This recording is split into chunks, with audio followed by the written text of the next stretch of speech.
pressure difference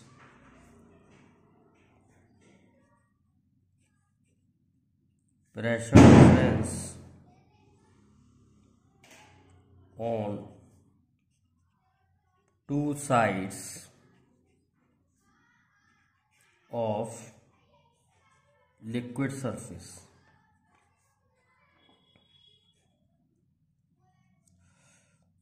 If surface is plane,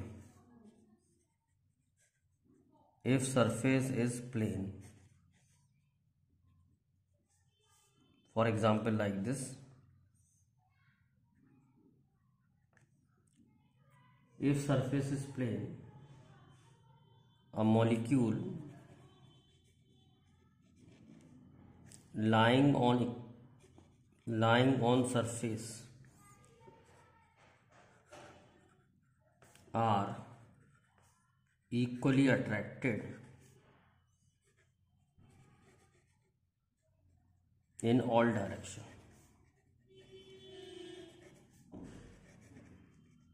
Hence,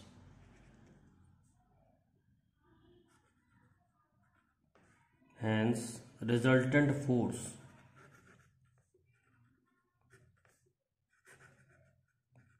on a molecule due to surface tension is zero.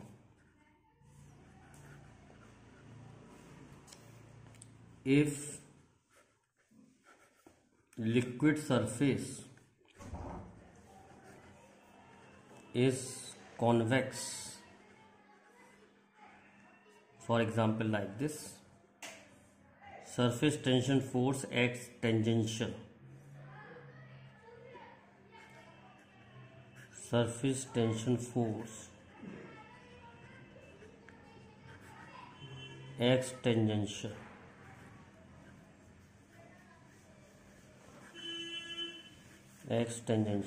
Resultant of these force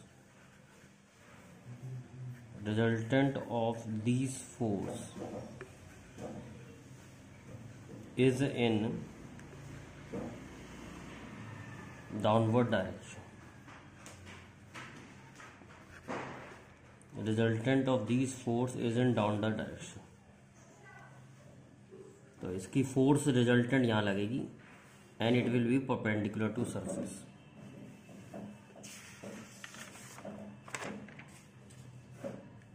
If liquid surface is concave, then if liquid surface is concave, मान लो ऐसे है concave surface, तो surface tension force tangential लगती है, जिसका resultant ऊपर की तरफ आएगा. Surface tension force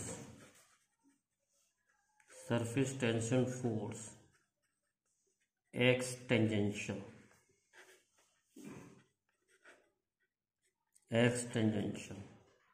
Hence, resultant of these force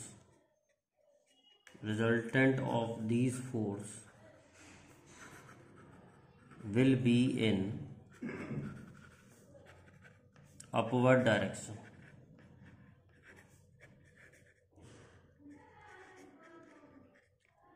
To balance this force,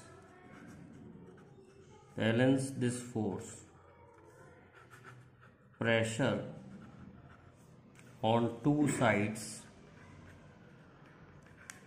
of liquid surface should be different.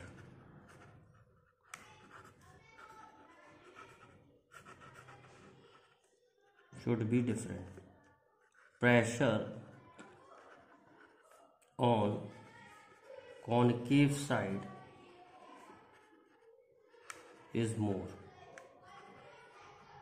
than convex side by 2T by R, जिसमें T है surface tension और R है रेडियस ऑफ सरफेस।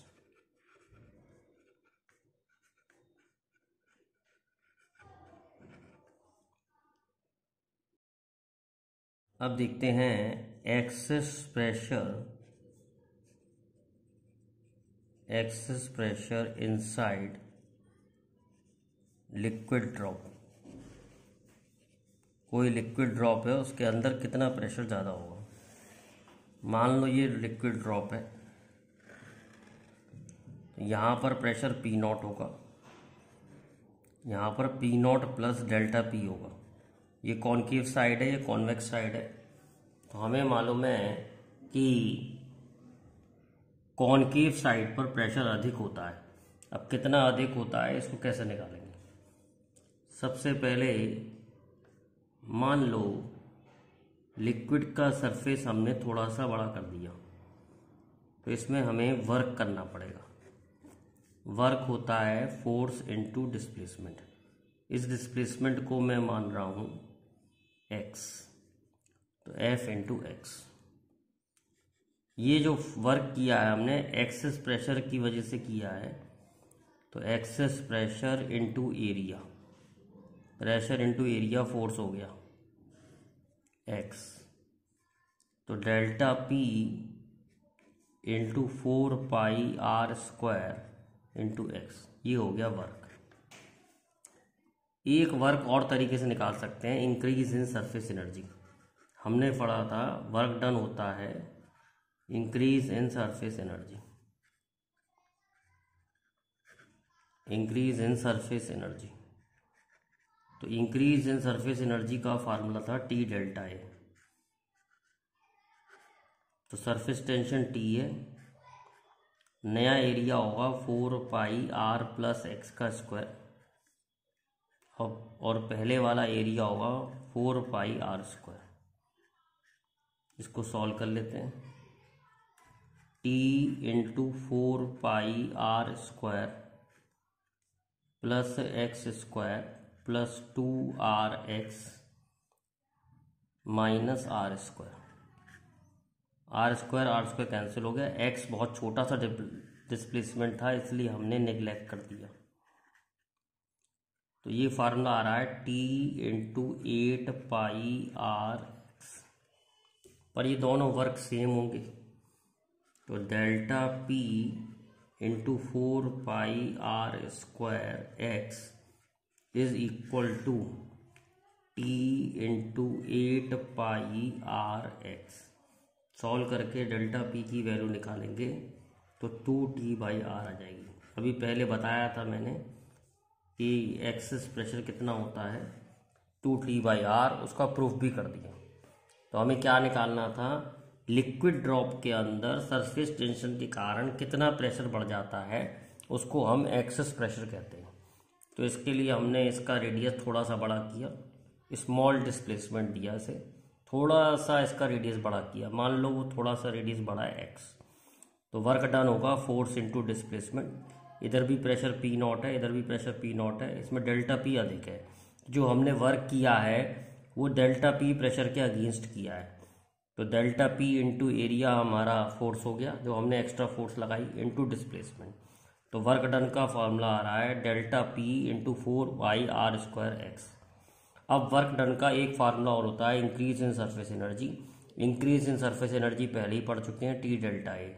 तो नया area minus पुराना area, solve करके ये आ गया T इंटू 8πrx। अब हमने दोनों वर्क को इक्वेट करके एक्सेस प्रेशर निकाल लिया 2T/r। सिमिलरली हम निकाल सकते हैं excess pressure in a soap bubble. पर आपको ध्यान रखना है सोप बबल के दो फ्री सरफेस होते हैं। तो ये सोप बबल है, इसके दो सरफेस होते हैं। करना वही है, पहले हमने छोटा सा डिस्प्लेसमेंट माना, थोड़ा सा रेडियस बढ़ा दिया सोप बबल का, इसके लिए वर्क कितना पड़ेगा, यहाँ पर प्रेशर P है नॉट है, अंदर pressure P not plus delta P है। तो वर्क डन होता है फोर्स इंटू डिस्प्लेसमेंट। फोर्स होगा pressure into area into displacement. Displacement x ले लेते हैं। अब वर्क डन होगा डेल्टा P, एरिया होगा 4 पाई आर स्क्वायर जिस पे ये प्रेशर लग रहा है इंटू एक्स। लेकिन हमने पढ़ा है वर्क डन को इंक्रीज इन सरफेस एनर्जी भी कहते हैं, इंक्रीज इन सरफेस एनर्जी, क्योंकि दो सोप बबल के दो फ्री सरफेस होते हैं तो सरफेस एरिया डबल होगा। क्या मतलब है इसका, इंक्रीज इन सरफेस एनर्जी है टी डेल्टा है, तो वर्क डन हो जाएगा टी। अब हम 4 पाई आर स्क्वायर की जगह 8 पाई लेंगे, आर प्लस एक्स का स्क्वायर, क्योंकि दो सरफेस होते हैं, minus 8 pi R square. Solve करके ये आ जाएगा, वर्क डन आ जाएगा T 8 pi R square plus 2 R X plus X square, और ये कॉमन लिया 8 पाई तो ये आर स्क्वायर बचेगा। आर स्क्वायर कैंसिल हो गया, एक्स स्क्वायर को निगलेक्ट कर लेते हैं, बहुत छोटा होता है। तो ये आ जाएगा, वर्क डन आ जाएगा 16 पाई टी आर एक्स। अब दोनों वर्क डन सेम होंगे, तो delta P into 4 pi R square X is equal to 16 pi T R X. Solve करेंगे तो डेल्टा पी की जो वैल्यू आएगी वो आएगी 40/r। तो सोप बबल के अंदर प्रेशर 4T/r अधिक होता है। सोप बबल के अंदर प्रेशर 4T/r अधिक होता है। कहने का मतलब ये है कि जैसे ये सोप बबल है, यहाँ पर प्रेशर P नॉट होगा तो यहाँ पर pressure P not plus 4T/r होगा।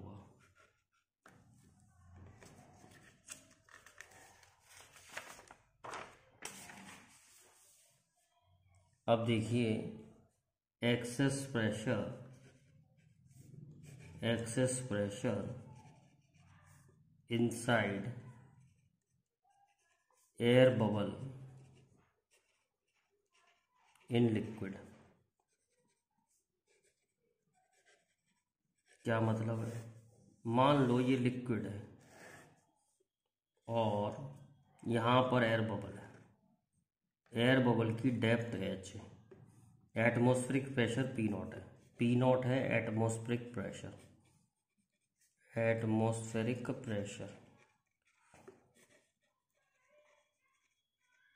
और h अंदर चले गए तो यहाँ पर प्रेशर होगा P not plus HdG। HdG water की वजह से जो प्रेशर बन रहा है वो होता है HdG। H जो होती है depth of liquid, D density of liquid और G ग्रेविटी। तो यहाँ पर प्रेशर हम P डैश मान लेते हैं। तो अंदर कॉनकेव साइड पर pressure P dash plus delta P होगा, P dash plus delta P होगा, तो ये P डैश हो गया। तो अंदर प्रेशर होगा net pressure inside air bubble, net pressure inside air bubble कितना हो जाएगा, P dash plus delta P। तो P डैश हो जाएगा P नॉट प्लस HdG, और डेल्टा P हम जानते ही हैं कॉनकेव साइड पर 2T/r अधिक होता है, और R जो होता है वो रेडियस ऑफ बबल हो गया। R क्या हो गया, रेडियस ऑफ बबल। तो इस तरीके से हम एयर बबल के अंदर प्रेशर निकाल सकते हैं जो कि लिक्विड के अंदर है। अब देखते हैं बेटा adhesive and cohesive force. Adhesive and cohesive force. सबसे पहले देखते हैं एडहेसिव फोर्स क्या होती है।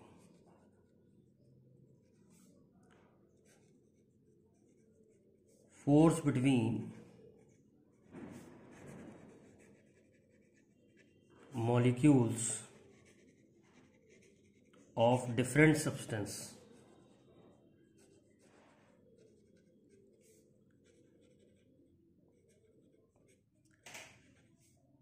Are called adhesive force. Different substance के मॉलिक्यूल्स में जो फोर्स होती है उसे एडहेसिव फोर्स कहते हैं। For example, force between molecules of glass and water.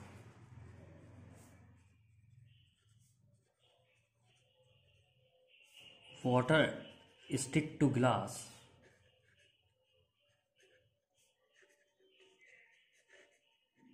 due to large adhesive force.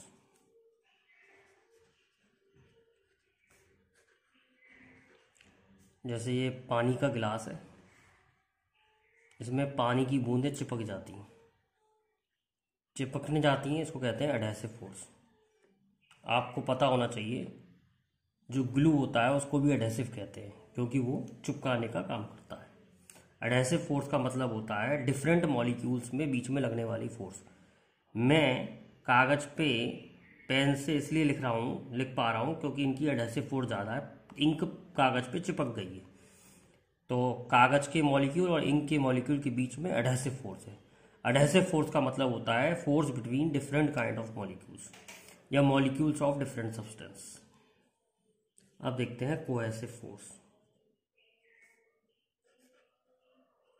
Force between molecules of same substance is called cohesive force. For example, force between molecules of mercury.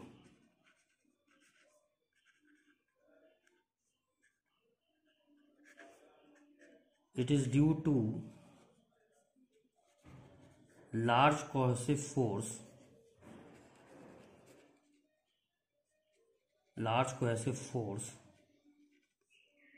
due to which drops of mercury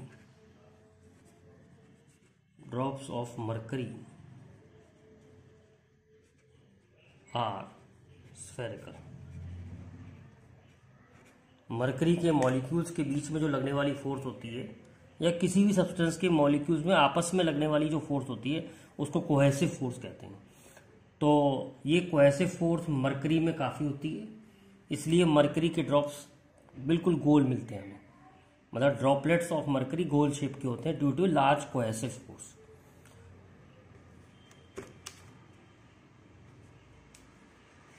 अब हम देखते हैं shape of liquid meniscus.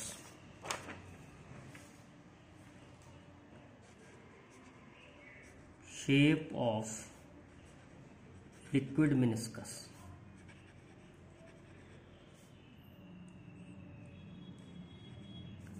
Liquid का जो meniscus होता है उसकी तीन शेप हो सकती हैं, या तो कॉन्वेक्स हो सकता है, या कॉनकेव हो सकता है, या प्लेन हो सकता है। मान लो ये गिलास है, तो पानी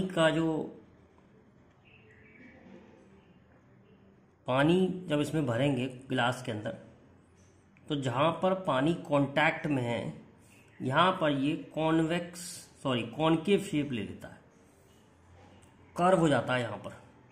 तो ये कर्व जो होता है वो कॉनकेव होता है। कॉनकेव क्यों होता है ये बताते हैं। मान लो कोई मॉलिक्यूल हमने यहाँ कंसिडर किया, इस मॉलिक्यूल पर तीन फोर्स काम कर रही हैं। एक होगी एडहेसिव, एक होगी कोहेसिव जो कि इसे अंदर की तरफ खींचेगी, और एक होगा वेट। अगर एडहेसिव ज़्यादा है कोहेसिव से, if adhesive is greater than cohesive, then resultant of these forces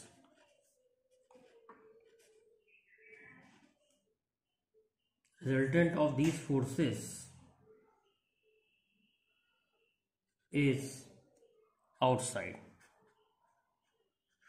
मतलब रिजल्टेंट कुछ ऐसा होगा, is outside. Liquid surface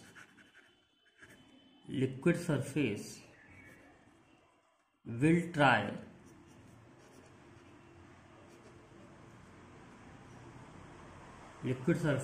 try to adjust its shape such that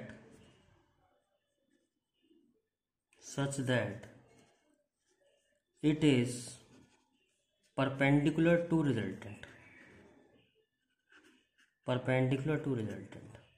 Hence, a concave shape is formed.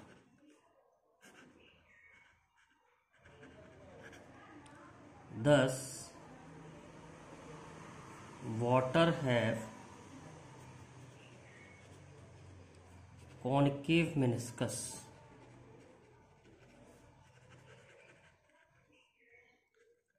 in glass.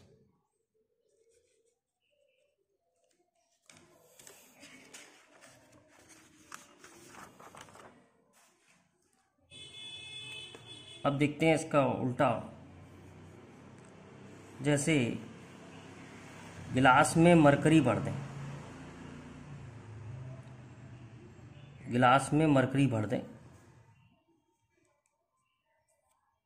Mercury, तो cohesive force अंदर की तरफ काम करेगी, एडहेसिव फोर्स बाहर की तरफ काम करेगी और वेट नीचे होगा. 3 फोर्स काम करेंगे.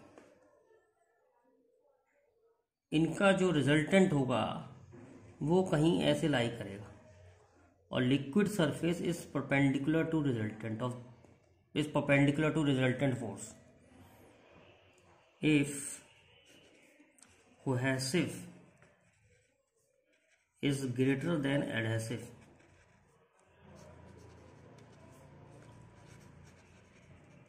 then resultant of these forces will be inside.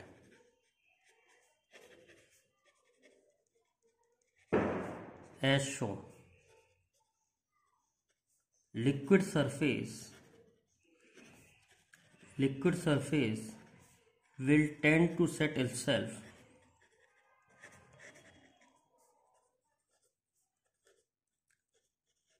perpendicular to resultant.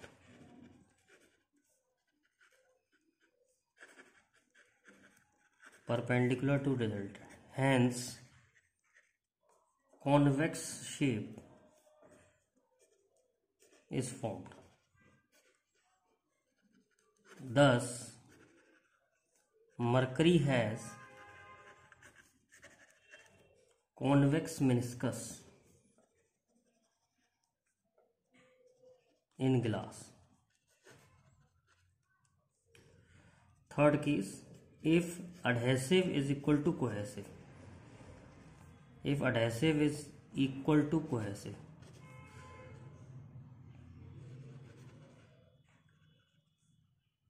Then resultant will be in downward direction.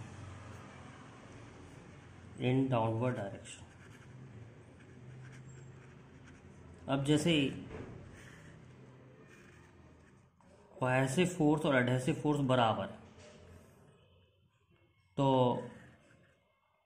मतलब कोहेसिव फोर्स का कंपोनेंट ने एडहेसिव फोर्स को कैंसिल कर दिया है, तो रिजल्टेंट इधर होगा और liquid surface perpendicular to resultant set होता है, तो surface will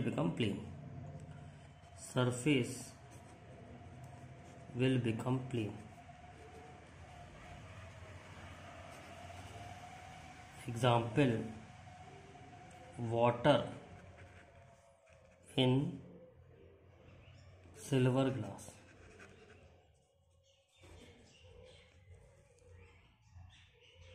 water in silver मतलब जो पानी का ग्लास है वो सिल्वर का बना हुआ है।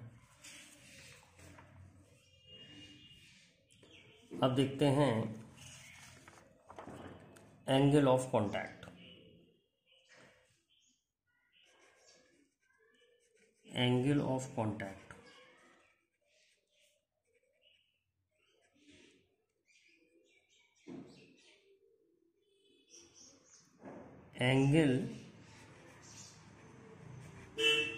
Angle between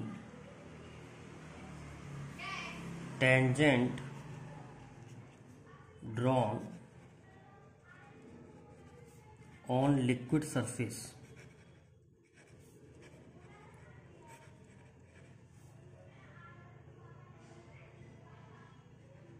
and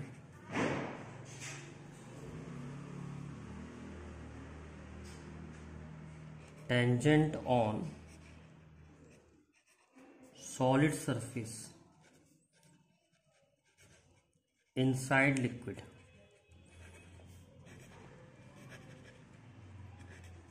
at point of contact